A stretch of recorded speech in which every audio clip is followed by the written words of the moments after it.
Une série. À la télévision, à RTL et à TF1, il y a toujours une série de l'été. Alors, il y aura une série de l'été ici aussi. Chaque fois que j'aurai l'occasion de parler, je vais continuer ma série. Ma série, elle s'appelle « Un Dieu qui parle ». Donc, ça va être sur comment Dieu nous parle.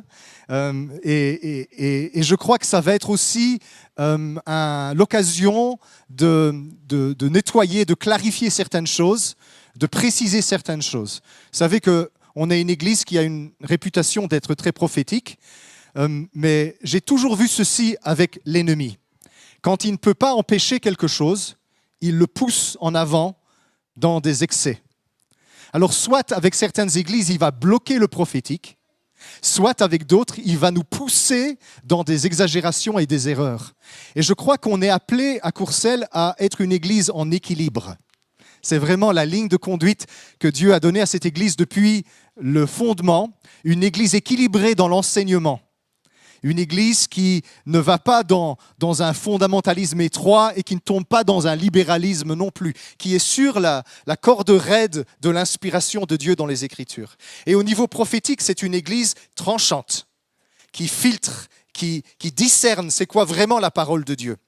Si c'est ça notre appel, ça veut dire qu'il va falloir encore progresser dans la prophétie. Alors peut-être que vous dites, on est déjà arrivé au sommet.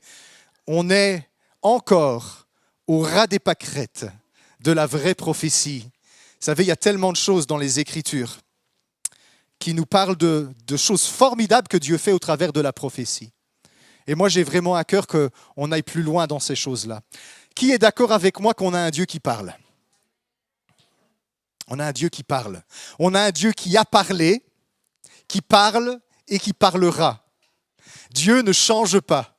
Il y a des gens qui croient que Dieu cesse de parler, que depuis 2000 ans, il n'a plus rien dit.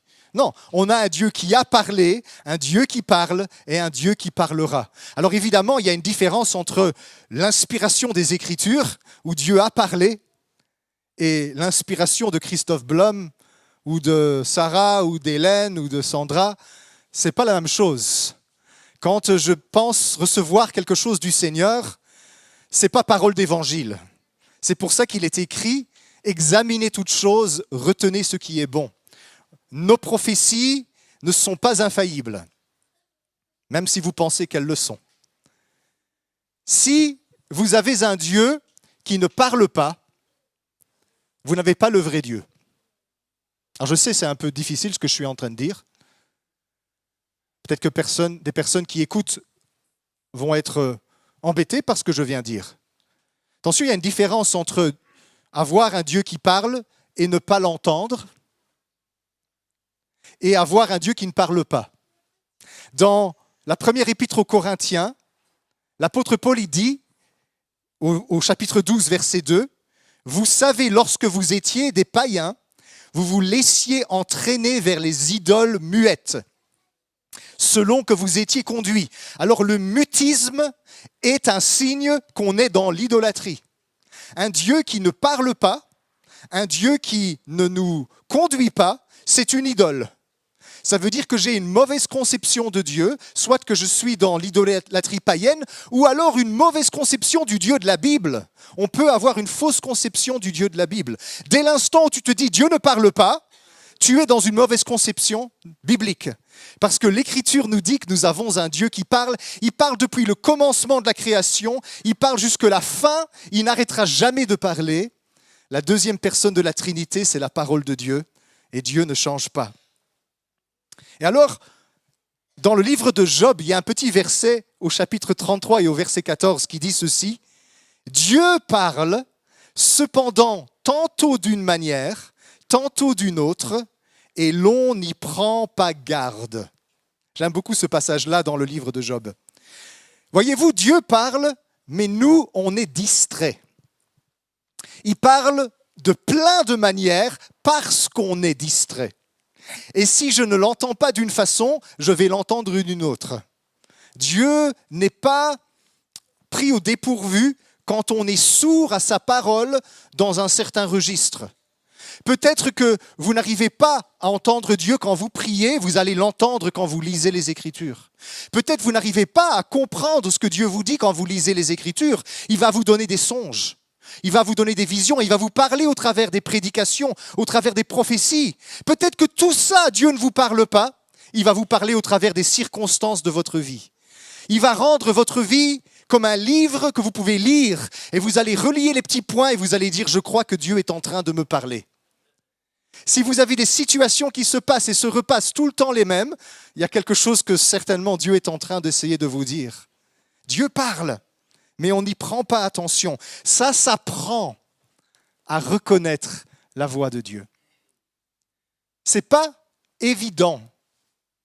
Si c'était évident, tout le monde se rendrait compte que Dieu lui parle.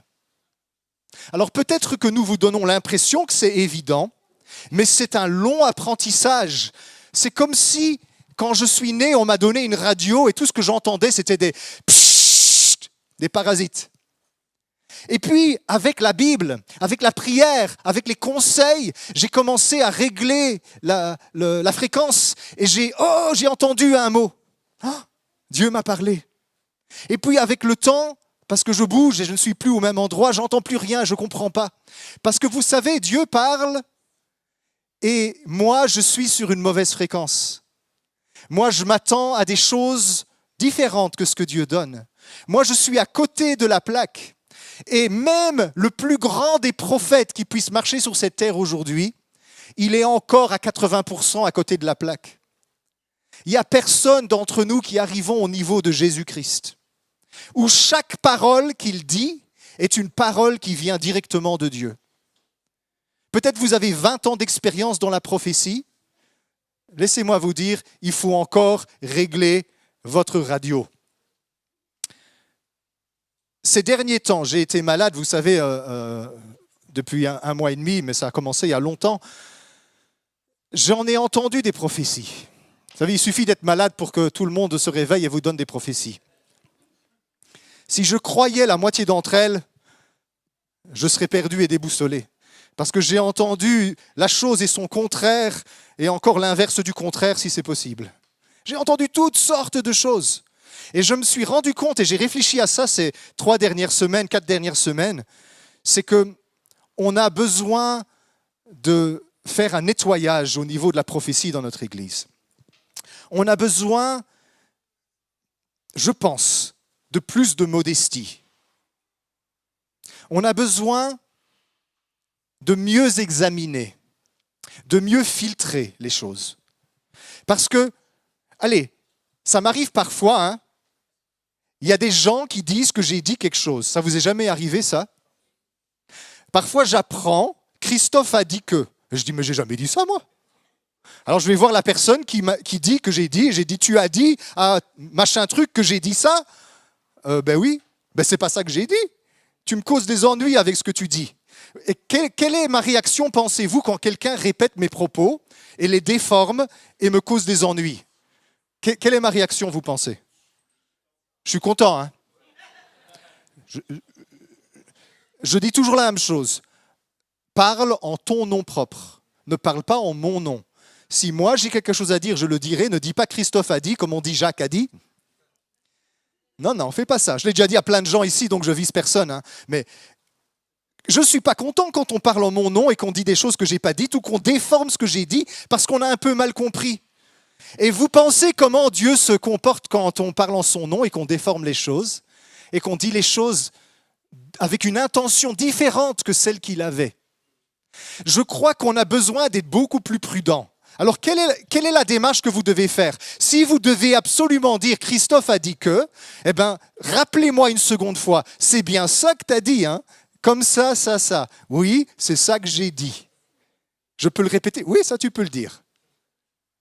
On ferait mieux de prendre plus de précautions quand on ose parler au nom de Dieu. Parce que si je parle au nom de Dieu et que je dis des choses qui ne sont pas de Dieu, même sincèrement, je suis en train d'induire en erreur les personnes qui m'écoutent. Alors je ne suis pas en train de dire de tourner 7 fois votre langue dans votre bouche, mais je suis en train de vous dire, d'augmenter au niveau de la crainte respectueuse de Dieu, de grandir dans l'humilité devant sa face et de dire « Seigneur, peut-être que j'ai été un peu présomptueux et que j'ai parlé trop vite. Peut-être que j'ai présumé que je savais c'était quoi ta pensée. Peut-être que j'ai pas fait preuve d'assez de précaution quand j'ai parlé en ton nom. Peut-être que j'ai été trop vite à dire Dieu a dit, Dieu m'a dit, Dieu m'a dit. » Ces dernières années, avec les Dieu m'a dit, j'en ai vu des trucs.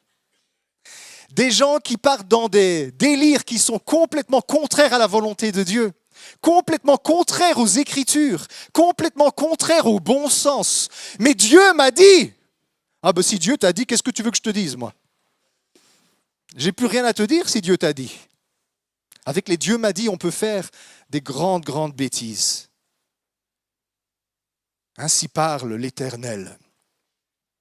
Je suis l'Éternel, ton Dieu. Et ce genre de choses. Un peu plus d'humilité. Je crois qu'on a besoin d'un peu plus d'humilité. Je crois que nous avons besoin, en tant qu'Église, d'un peu plus d'humilité. Parfois, on donne l'impression que Dieu nous parle audiblement. J'ai entendu la voix du Seigneur me parler. Ça fait depuis 1996 que je prophétise. Donc ça va bientôt faire 30 ans que je prophétise. Dans toutes ces 30 dernières années, j'ai seulement 2 fois entendu une voix me parler. Seulement 2 fois, pour des moments charnières importantes de ma vie. Une phrase, 2 fois. Le reste du temps, je n'ai jamais entendu de voix. Et quand j'ai entendu ces voix, elles n'étaient pas audibles, elles étaient juste dans ma tête. Je n'ai pas entendu avec mes oreilles. Entendre la voix audible de Dieu, c'est quelque chose d'extrêmement rare et précieux. Dans toute l'Écriture, Dieu a parlé 2 fois audiblement. Au mont Sinaï, quand il a dit les 10 commandements à Israël, et puis à la fin du ministère de Jésus, quand Jésus a dit « Père, glorifie ton nom !» et une voix s'est fait entendre du ciel. Non, il y a aussi la scène du baptême aussi, 3 fois alors. Quand il a dit « J'ai glorifié mon nom et je le glorifierai encore ». Au baptême, quand Jésus a été baptisé, « Celui-ci est mon fils ». À la transfiguration, il y en a plus que 2, hein. Il y en a 4. Plus on gratte, plus on va en trouver. « Celui-ci est mon fils, écoutez-le ». Mais c'est rare. Et parfois, quand on lit les prophètes, on a l'impression qu'ils entendent la voix audible de Dieu. Non, ils entendaient comme vous et moi, et ils avaient besoin de discerner ce que le Seigneur essayait de leur dire. Vous savez, Dieu n'est pas comme nous.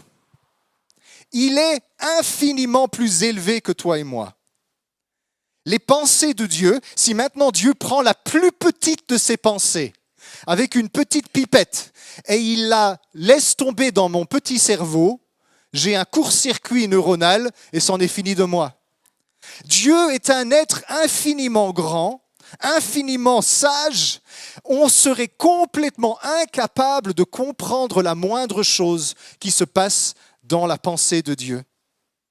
Ésaïe 55, versets 8 à 9 dit, vous connaissez ce texte, hein? Ésaïe 55, verset 8, « Car mes pensées ne sont pas vos pensées, et vos voix ne sont pas mes voix, dit l'Éternel.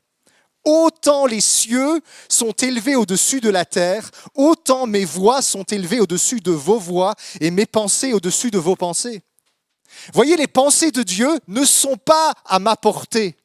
Mon intelligence n'est pas capable de cerner, de saisir et de comprendre la pensée de Dieu.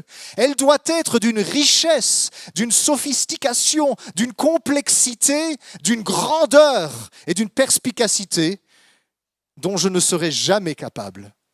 La seule chose que je pourrais faire, c'est m'émerveiller devant l'immensité de la sagesse de Dieu. L'apôtre Paul, il dit en Romains 11, 33, « Ô profondeur de la richesse, de la sagesse et de la science de Dieu, que ses jugements sont insondables et ses voies incompréhensibles. » que ses jugements sont insondables. Vous savez ce que ça veut dire, insondable? Ça veut dire que l'être humain ne peut pas sonder les pensées de Dieu. Je n'ai pas la capacité de savoir ce que Dieu pense. Je suis une petite fourmi devant un Dieu immensément grand. Alors imagine Suzy, tu viens de terminer tes études, tout ce que tu as étudié sur le métier de sage-femme. Tu vas dans ton jardin et tu enseignes une des fourmis de ton jardin tout ton savoir. Pendant qu'il est encore frais, parce que dans 5 ans, tu auras tout oublié, comme toujours, c'est comme ça. Mais maintenant que tu sais que tu viens de passer tes examens, tu vas dans ton jardin et tu instruis les fourmis de ton jardin sur toute la science d'une sage-femme. À votre avis, qu'est-ce que les fourmis vont retenir de tout ça? Rien. Rien, elles vont rien comprendre.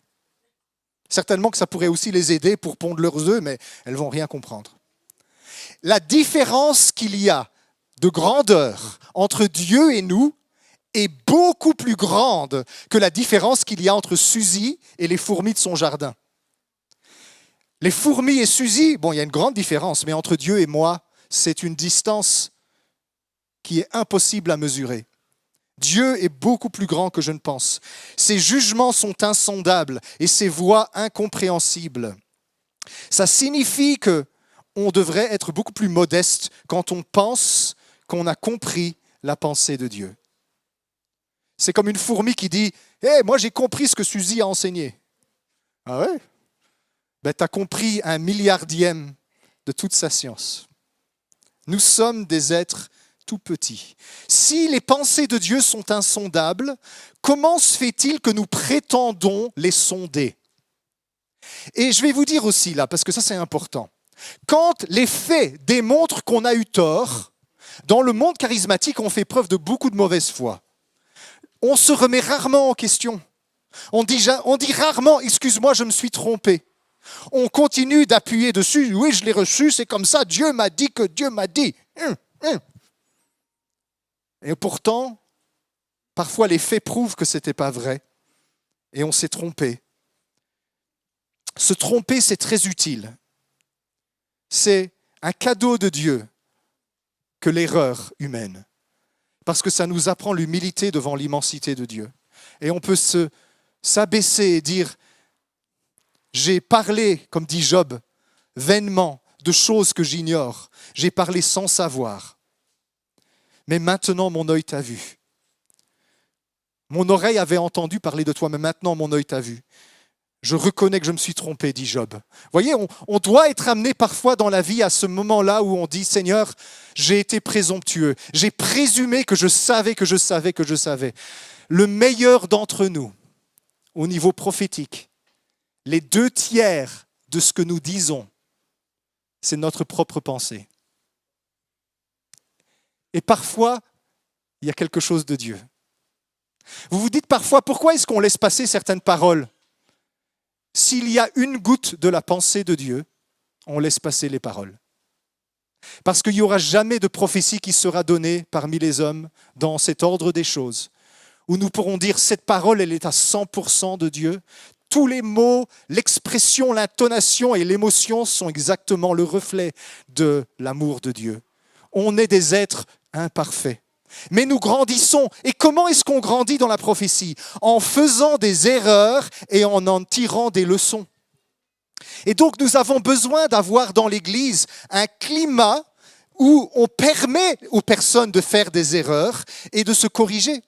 Si quand vous faites une erreur, la guillotine tombe et vous êtes décapité, ben vous n'allez plus jamais parler.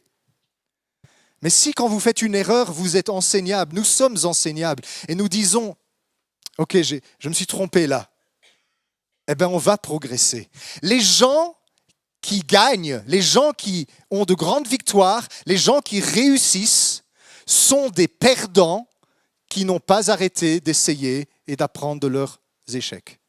Si chaque fois que tu fais une erreur, tu te relèves et tu te dis « Seigneur, je veux tirer les bonnes leçons de cette histoire », tu vas grandir et tu ne vas jamais mettre un terme à ta croissance. Vous n'avez jamais fait d'erreur, vous autres? Ouais. Moi non plus, jamais. Jamais. Je suis sûr que j'en ai fait 10 depuis que je me suis levé ce matin. Toi, c'est 15 parce que bon. Hein. Mais voilà. Des erreurs, on en fait tout le temps. Je, je- je suis face à un Dieu infiniment grand. Et j'essaye, tant bien que mal, de traduire le tout petit peu que je perçois de lui en un français intelligible. Vous savez, mon premier métier, c'est d'être traducteur. Hein? Comment on dit en italien, Stéphane? Traduttore, traditore, c'est ça? Je le dis mal, hein? Bon, voilà. Ça veut dire le traducteur traître. Vous savez, on a de bonnes intentions quand on traduit, mais on traduit mal, parce qu'on trahit toujours la pensée originale quand on traduit. Et si quand je traduis de l'anglais vers le français, je trahis un tout petit peu par accident, à combien plus forte raison vais-je trahir la pensée infinie de Dieu quand il essaye de me parler à moi qui suis une toute petite fourmi? Alors, je crois, les amis, qu'on ne doit pas arrêter d'essayer de traduire Dieu. Mais ce qu'on doit essayer de faire, c'est de faire preuve de beaucoup plus de mesure, d'humilité et de précaution quand nous parlons en son nom. C'est pour ça qu'il faut éviter, vraiment éviter, Dieu m'a dit, ou ainsi parle le Seigneur. Es-tu sûr que Dieu t'a dit? Es-tu vraiment sûr? J'ai ce proverbe dans ma tête qui résonne depuis quelque temps. Le commencement de la sagesse, c'est la crainte respectueuse du Seigneur. L'humilité précède la gloire, l'orgueil précède la chute. Aujourd'hui, c'est juste l'introduction, vous savez, mais dans cette série, on va parler de comment le mouvement prophétique peut chuter. Le mouvement prophétique dans la Bible, à certains moments clés, a chuté et tombé dans des erreurs graves au point qu'à un certain moment, les prophètes de l'Éternel prophétisaient par un autre esprit que le Saint-Esprit et ne s'en rendaient même pas compte. Ça s'est passé aussi dans l'histoire de l'Église en 2000 ans. Combien il y a eu de mouvements prophétiques qui chutent dans des graves erreurs? Parce que nous ne sommes pas à l'abri de commettre des erreurs fatales. Et c'est pour ça que dans cette série, j'aimerais bien que l'on puisse mettre vraiment les choses en équilibre. Pas pour jeter l'enfant avec l'eau du bain, mais pour jeter l'eau du bain et garder l'enfant. On a besoin d'humilité. Le niveau d'excellence et de profondeur de la pensée de Dieu est tellement élevé que je suis 100% incapable de comprendre ce qu'il dit. J'ai besoin d'aide. Et Dieu merci, Dieu nous a donné une aide merveilleuse qui s'appelle le Saint-Esprit. Sans le Saint-Esprit, nous ne comprendrions rien de ce que Dieu essaye de nous dire. Est-ce que tu peux m'afficher 1 Corinthiens 2, verset 9 jusqu'au verset 12? 1 Corinthiens 2, 9 à 12. Mais comme il est écrit, ce sont des choses que l'œil n'a point vues, que l'oreille n'a point entendues, et qui ne sont point montées au cœur de l'homme, des choses que Dieu a préparées pour ceux qui l'aiment. Dieu nous les a révélées par l'Esprit, car l'Esprit sonde tout, même les profondeurs de Dieu. Qui donc, parmi les hommes, connaît les choses de l'homme, si ce n'est l'Esprit de l'homme qui est en lui? De même, personne ne connaît les choses de Dieu, si ce n'est l'Esprit de Dieu. Or, nous n'avons pas reçu l'Esprit du monde, mais l'Esprit qui vient de Dieu, afin que nous connaissions les choses que Dieu nous a données par sa grâce. Voyez? Tout ce que Dieu a à dire, ce n'est pas des choses que je peux observer avec mes yeux, entendre avec mes oreilles ou imaginer avec mon cœur. Ça me dépasse complètement, mais il y a quelqu'un qui sonde le cœur de Dieu et il s'appelle le Saint-Esprit. Le Saint-Esprit sonde même les profondeurs les plus profondes de Dieu. Et il sait quelle est la pensée de Dieu. Et le Saint-Esprit, il est venu s'unir avec notre esprit. Il est venu s'unir avec nous au point que celui qui s'attache à Jésus forme avec lui un seul esprit. Il y a une unité de communion entre le Saint-Esprit et ton esprit. Le Saint-Esprit est le traducteur de Dieu pour ton cœur. Il sait qui tu es, il sait comment tu penses, il sait quelles sont tes erreurs et tes faiblesses, il sait quelles sont tes zones d'aveuglement, tes incompréhensions et les limites de ton intelligence. Il sait tout ça et il sait exactement comment te parler pour te traduire de la manière la meilleure possible la pensée de Dieu. C'est pour ça que si nous voulons aller loin, nous avons besoin de devenir les amis du Saint-Esprit. Nous avons besoin de développer une amitié avec le Saint-Esprit, où nous lui parlons, où nous l'interrogeons, où nous avons des conversations avec lui. Qu'est-ce que tu penses de ça, Saint-Esprit ? Ça m'arrive souvent de poser des questions. Vous savez, je pose des questions parfois bibliques et théologiques au Saint-Esprit. Je dis, Saint-Esprit, je ne comprends pas ça dans la Bible. Il faut que tu m'expliques. Je n'entends jamais de voix. Jamais il me dit, écoute, Christophe, je vais t'instruire. J'aimerais bien, mais je n'ai jamais entendu ça. Chaque fois que j'ai posé une question au Saint-Esprit, Saint-Esprit, je veux comprendre cela dans les Écritures, explique-moi, parce que moi je suis quelqu'un de très technique, j'aime bien savoir comment les choses fonctionnent. Et si je ne sais pas, ça m'énerve. Quand j'étais petit, je démontais toutes les voitures, tous les jouets, parce que je voulais savoir comment ça marche. J'ai besoin de savoir, je suis comme ça, je tourmente ma pauvre épouse avec des questions qui l'énervent le soir quand elle essaie de dormir. Et au matin, quand elle se réveille, parce qu'elle s'endort très vite, elle me dit « T'as eu ta réponse pendant la nuit ?»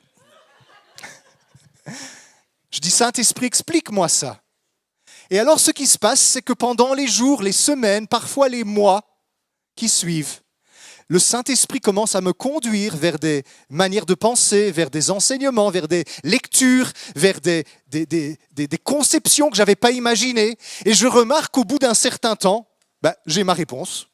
J'ai compris. J'ai compris ce que Dieu essaye de m'expliquer. Si tu veux savoir comment on fait pour accoucher un bébé, tu ne peux pas aller voir une sage-femme et lui dire en 5 minutes, explique-moi ton métier. Il faut aller des années à l'école. Et il faut subir beaucoup d'épreuves qualifiantes et de difficultés scolaires pour apprendre à être quelque chose, pour apprendre à avoir un métier. Et puis, il faut de l'expérience aussi. Alors, quand on va vers le Saint-Esprit, n'attendez pas qu'en 1 seconde, il télécharge dans votre esprit la science de Dieu. Il faut qu'il vous la donne, je vais oser le dire, à dose homéopathique, goutte à goutte, petit à petit, parce que nous sommes des petites fourmis et nous avons besoin de comprendre. Et le Saint-Esprit, il n'a pas son pareil pour guider nos pensées vers les zones qui sont importantes. Vous savez, on dit, le Seigneur est notre berger, n'est-ce pas? Le Seigneur est ton berger. Un berger, ça fait quoi? Un berger, ça guide les moutons, non? Ça guide les moutons vers les verts pâturages, vers les points d'eau, n'est-ce pas? C'est ça qui fait un berger. Le Seigneur est le berger de ton âme. Alors, qu'est-ce que ça veut dire, ça? Il guide tes pensées au fil du temps vers les verts pâturages, vers les sources d'eau. Il guide tes pensées. Il sait comment laisser tes pensées libres. Il les laisse vagabonder un petit peu, mais puis il fait hey, « par ici, il y a de l'eau là ». Et alors tu dis, je ne sais pas pourquoi, mais j'ai vraiment ça qui me trotte dans la tête depuis un certain temps. Et je rumine et je pense. C'est le Seigneur qui est en train de guider tes pensées vers des verts pâturages. Et avant que le mouton soit engraissé, il faut qu'il ait mangé beaucoup d'herbe. Et donc le Seigneur, il te guide, il dit, vas-y, mange-la, mange, bois, mange-la. Mais Seigneur, j'ai déjà lu ça 3 fois. Encore. Il y a 2 ans, j'ai commencé l'étude biblique sur l'évangile de Jean. On a vu avec l'Église tout l'évangile de Jean, verset par verset. Certains d'entre vous, vous l'avez suivi. Cette étude biblique-là, elle est le fruit de 10 ans de lecture et de relecture et de relecture et de relecture de l'évangile de Jean. Et quand je terminais l'évangile de Jean, le Saint-Esprit me mettait à cœur. Recommence. Ah, j'ai envie de lire autre chose. Non, tu recommences. Et j'ai lu l'évangile de Jean en boucle, en boucle, en boucle. Et à chaque fois, quelque chose de nouveau commençait à venir. Parce que je suis lent à comprendre. Je suis dur de la feuille. Mes enfants, ils disent, papa, il devient sourd. C'est surtout que je suis distrait parce que je suis un homme. Et si je suis distrait avec mes enfants qui parlent audiblement, pensez un peu avec Dieu. Alors il doit me guider, il doit me guider. Mais Dieu merci, Dieu nous a donné le Saint-Esprit. Le Saint-Esprit habite en nous comme le berger de notre âme et il nous guide. Il est capable, le Saint-Esprit, de traduire Dieu pour toi. Alors quand je dis que tu as un esprit, attention, ce n'est pas comme en français. Quand on dit le mot esprit en français, quand on dit ça c'est un homme d'esprit, en français ça veut dire c'est un homme intelligent. L'esprit dans la langue française moderne c'est l'intelligence, la beauté intellectuelle. Dans la Bible c'est pas ça, l'esprit. L'esprit c'est le souffle même de Dieu qu'il a fait habiter à l'intérieur de nous, qui nous donne de pouvoir percevoir les réalités spirituelles. C'est ça l'esprit. C'est le souffle divin que Dieu a insufflé dans les narines de l'être humain pour le rendre vivant et éveillé aux réalités spirituelles. On a besoin de comprendre ceci. Dieu ne parle pas le français, bien qu'il le comprenne. Dieu parle esprit. La langue de Dieu, c'est la langue du Saint-Esprit. Dieu comprend toutes les langues, il comprend tous les langages, mais ce n'est pas sa langue. Si Dieu, il devait parler dans la Trinité, le Père, le Fils et l'Esprit ensemble, il ne parle pas espagnol. Désolé, mon frère au fond. Il ne parle pas anglais.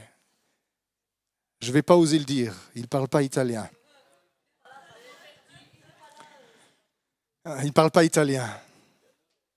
Il ne parle pas français. Il parle esprit. C'est quoi la langue de Dieu? C'est la langue qui s'appelle esprit. C'est quoi esprit? C'est une langue qui ne nécessite pas de grammaire. Instantanément, complètement et parfaitement, il dit ce qu'il doit dire sans jamais se tromper. Ça, c'est la langue de Dieu. Quand le Père parle au Fils en esprit, c'est instantanément, tout est su, tout est compris, tout est dit dans une clarté parfaite, une transparence complète, sans erreur, sans lacune. C'est une langue complète. C'est comme ça que Dieu parle. Alors imaginez quand Dieu il essaye de parler à Christophe Blum et que sa lumière infinie de sagesse essaye de me dire un mot. Oh, oh, oh, oh, oh, mollo, mollo, mollo. Doucement là. Oh. Est-ce que je pourrais avoir un traducteur, s'il te plaît? Quelqu'un qui me dise toutes ces choses, mais goutte par goutte. Et qui prenne bien son temps parce que je suis lent et j'ai besoin de temps pour comprendre ce que tu racontes. Et donc c'est pour ça que Dieu nous a mis le Saint-Esprit dans notre cœur. Dieu parle esprit. Dieu parle à ton cœur par une influence mystérieuse du Saint-Esprit. Maintenant, peut-être tu vas te dire, mais moi j'entends la voix de Dieu. Moi j'ai entendu une phrase. Moi j'ai entendu Dieu me dire, va, quitte ton pays et la maison de ton père, et va vers le pays que je te montrerai. Si ce sont des mots, si c'est de la grammaire, si ce sont des images, si ce sont des pensées, des concepts, si ce sont des émotions, des sentiments, des ressentis, des convictions, ça, c'est du domaine de l'âme. L'âme humaine, c'est ce qui pense, c'est ce qui est convaincu, c'est ce qui ressent, c'est ce qui choisit, c'est ce qui imagine. C'est pas ça l'esprit. Alors figurez-vous que la plupart de ce que nous pensons que Dieu est en train de nous dire, c'est pas ce que Dieu nous a dit, c'est la traduction dans notre âme de ce que Dieu a dit. Est-ce que vous me suivez? Quand Dieu parle à ton esprit, il parle d'une manière que tu ne pourrais même pas envisager de comprendre, mais le Saint-Esprit traduit le langage dans ton âme avec des images, des pensées, des phrases, des mots. J'ai entendu la voix de Dieu. Non, tu n'as pas entendu la voix de Dieu. Tu as entendu la traduction que ton âme a comprise de la voix de Dieu dans ton esprit. Il y a un jour en Israël, c'est important ce texte-là, Aaron et Myriam avaient vu que Moïse avait pris une femme que eux désapprouvaient. C'était une Égyptienne apparemment, et Aaron et Myriam étaient fâchés contre Moïse qui avait épousé une femme d'origine étrangère. Il y avait un peu de racisme là. Et alors Aaron et Myriam ont commencé à meuter le peuple et ils ont dit « Nous aussi on est des prophètes. Nous aussi le Seigneur nous parle. Pourquoi est-ce que ce Moïse s'élève au milieu de nous comme s'il était notre chef ?» Et vous vous souvenez de ce qui s'est passé? Nombre 12, 5 à 8. Nombre 12, 5 à 8. L'Éternel descendit dans la colonne de nuée et il se tint à l'entrée de la tente. Il appela Aaron et Myriam qui s'avancèrent tous les deux. Et il dit, « Écoutez bien mes paroles. Lorsqu'il y aura parmi vous un prophète, c'est dans une vision que moi l'Éternel je me révélerai à lui. C'est dans un songe que je lui parlerai.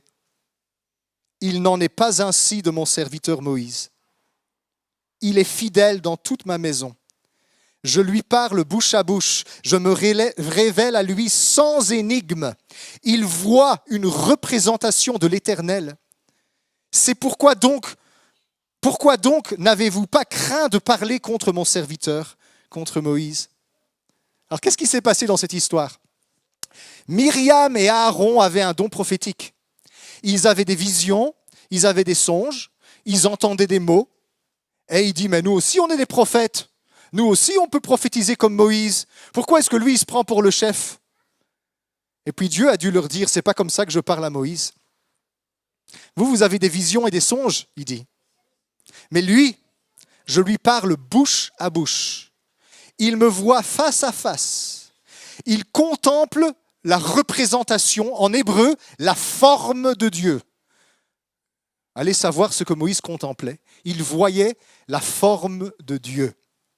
Je ne lui parle pas avec des énigmes, c'est-à-dire des images qui ont besoin d'interprétation. Quand je demande à quelqu'un, qu'est-ce que tu as vu dans ta vision? Ah, j'ai vu un arbre qui poussait près des courants d'eau.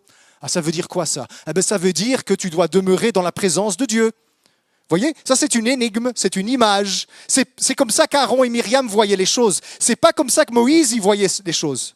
Moïse, il était un prophète inégalé dans tout l'Ancien Testament. Il n'y a jamais eu de prophète aussi proche de Dieu que Moïse, avant l'arrivée du Nouveau Testament et de Jean-Baptiste et puis de Jésus. Deutéronome 34, versets 10 à 12 dit ceci. Il n'a plus paru en Israël de prophète semblable à Moïse, que l'Éternel connaissait face à face. Nul ne peut lui être comparé pour tous les signes et les miracles que Dieu l'envoya faire au pays d'Égypte, contre Pharaon, contre ses serviteurs et contre tout son pays, et pour tous les prodiges de terreur que Moïse accomplit à main forte sous les yeux de tout Israël. Vous voyez, il n'y a jamais eu d'autres prophètes de ce calibre-là avant Jésus. D'ailleurs, Moïse, il avait dit, un jour, Dieu va susciter du milieu de vos frères un prophète comme moi. Vous l'écouterez. Parce que si vous ne l'écoutez pas, vous serez retranchés du peuple de Dieu. Moïse a prophétisé la venue de quelqu'un du même calibre. C'est-à-dire quelqu'un qui n'est pas un prophète d'images et de visions, de sentiments, de convictions, d'impressions. Voilà, je pense que, je ressens que, je vois que, j'ai rêvé que. Mais quelqu'un comme lui, comme Moïse, qui est capable de parler face à face avec Dieu en esprit et de discerner les choses de Dieu à un niveau qu'on ne peut même pas imaginer. Ni moi, ni vous, aucun d'entre nous ne pouvons imaginer comment Moïse entendait la voix de Dieu. comment Jésus entendait la voix de Dieu. Et pourtant, nous allons tellement vite en besogne en disant « moi je suis un prophète ». Moi, j'ai un don de prophétie. Et j'ai peur, mes amis, écoutez, c'est important ceci. C'est ce que j'ai sur le cœur pendant ces quelques semaines de réflexion. J'ai peur que nous ayons dans notre cœur l'attitude d'Aaron et de Myriam, qui pensaient qu'ils étaient capables de comprendre la voix de Dieu à un niveau qui n'était pas le leur. Comment je sais ça ?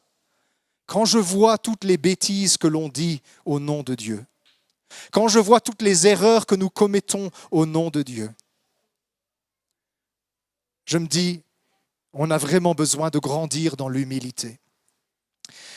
Et bien sûr, avant d'aller plus loin dans toute cette série, je veux poser cette pierre-là, cette base-là. Si nous voulons en tant qu'Église grandir dans le prophétique, il va falloir que nous soyons plus humbles, plus respectueux de ce Dieu qui nous dépasse. Faire preuve de plus de précaution quand nous osons parler en son nom.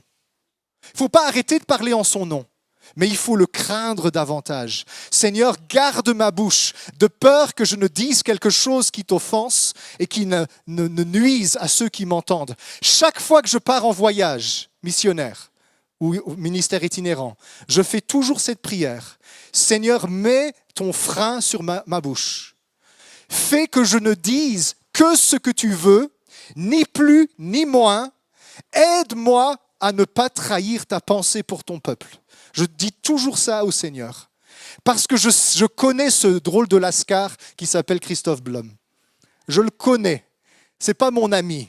Il est capable de me trahir. Je me demande qui est-ce qui parle d'ailleurs, puisque je parle de moi-même comme ça.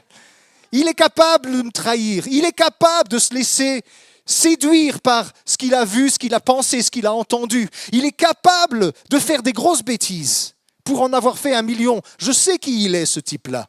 Vous le connaissez un petit peu aussi, j'espère. Pas aussi bien que moi, mais beaucoup moins que Dieu. Dieu, il sait exactement qui je suis. Et vous savez quoi ? Il m'aime. Allez comprendre. Peut-être que ça vous paraît incompréhensible. Moi aussi. Pourtant, il m'aime. Et je vais vous dire quelque chose. Il exauce ma prière. Combien de fois je suis en train de parler et d'apporter des paroles de sa part dans les voyages. J'aime parler à des gens que je ne connais pas. Parce que comme ça, je suis 100% sûr de ne pas me laisser influencer. J'aime parler de sa part. Et bien des fois, je suis étonné de voir qu'il a pris le contrôle et il a dit des choses que je n'imaginais pas dire. Il y a des fois où j'ai l'impression qu'il a vraiment fait grâce. Il a vraiment fait grâce. Et puis quand je reviens, les gens ils disent « Waouh, c'était incroyable !» Et moi je dis « Je ne comprends pas, parce que l'homme que vous décrivez, ce n'est pas l'homme que je connais. Je sais bien que je ne suis pas capable de faire ça. Si quelque chose a été bon et que vous avez été édifié et que c'était juste, c'est 100% la grâce de Dieu et c'est 0% grâce à moi, parce que je veux juste être un prétexte pour que Dieu passe. C'est tout ce que je désire. Être une porte ouverte par laquelle il passe. Seigneur, possède ma langue, possède ma pensée, possède mon imagination, contrôle tout. Et avec ce stylo imparfait que je suis, essaye d'écrire quelque chose de beau. C'est ce que je dis. En fait, ça a été inculqué dans mon cœur depuis que je suis petit, dans la chanson que maman, elle me chante depuis que je suis petit. Que Dieu fasse de ma vie quelque chose de bien. Quand elle me chantait ça quand j'étais petit, cette phrase-là, elle m'est restée. Et c'est resté toute ma vie. Seigneur, regarde le bazar que je suis, mais que Dieu fasse de ma vie quelque chose de bien. Et il est capable de prendre ces trucs-là et d'en faire quelque chose de bien. Il est capable, avec toutes les bêtises et les imperfections. Il est capable, pourvu que nous ayons un peu d'humilité et que nous reconnaissions « Seigneur, j'ai besoin de ta grâce ». Dans cette série, le Seigneur, il veut détrôner nos ambitions, notre orgueil et nous remettre au pied de la croix, au pied du Seigneur qui est infiniment plus grand que nous. Parce qu'il s'apprête à faire rentrer l'Église dans quelque chose de plus grand au niveau prophétique. Notre mouvement prophétique a besoin de plus d'humilité. Et je parle aussi aux gens qui nous écoutent. Je suppose que si vous nous écoutez, c'est que vous êtes charismatique ou en tout cas intéressé par ces choses-là. Plus d'humilité, mes amis, pour reconnaître quand on s'est trompé. Plus d'humilité dans nos certitudes quant à ce que Dieu a dit. Plus d'humilité dans la manière de partager nos révélations. Plus d'humilité et moins d'ambition personnelle, moins de m'as-tu vu, moins d'impulsivité à parler, moins de jugement, moins de présomption.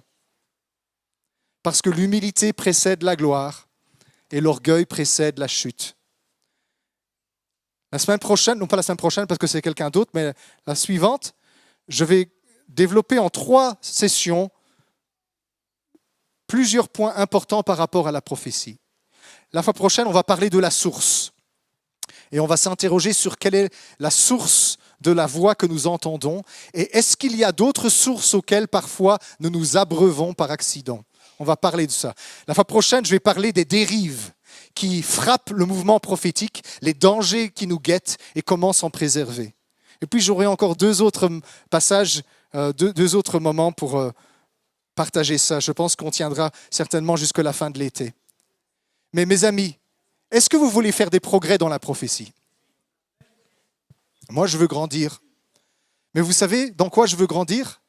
Je veux grandir dans l'humilité. Et l'humilité, ça ne se feint pas. On ne peut pas prendre un air mièvre et jouer « Oh, je suis humble, je suis le plus... » Non. L'humilité, elle s'acquiert par l'expérience au pied de Dieu, où nous découvrons, la grandeur du Seigneur et la petitesse de qui nous sommes. On va passer par là. Il y a une grande vague d'humilité qui doit balayer notre assemblée. Et ça va nettoyer beaucoup de choses. Ça va nettoyer beaucoup de choses. Je vous en supplie, soyez humbles et enseignables par le Seigneur. Ne vous vexez pas. Ne soyez pas vindicatifs et arrogants. Non, moi je. Non. Soyons tous, moi inclus. On a besoin de s'abaisser pour passer par la petite porte. Parce que le Seigneur veut faire des grandes choses. Et tous les grands mouvements de Dieu commencent par des hommes et des femmes à genoux dans la repentance, qui reconnaissent leurs conditions et qui sont émerveillés devant la grandeur de Dieu. Alors si vous me suivez, restez fidèles et on va avancer dans des belles choses. Je sais que le temps a avancé ce matin. Amen.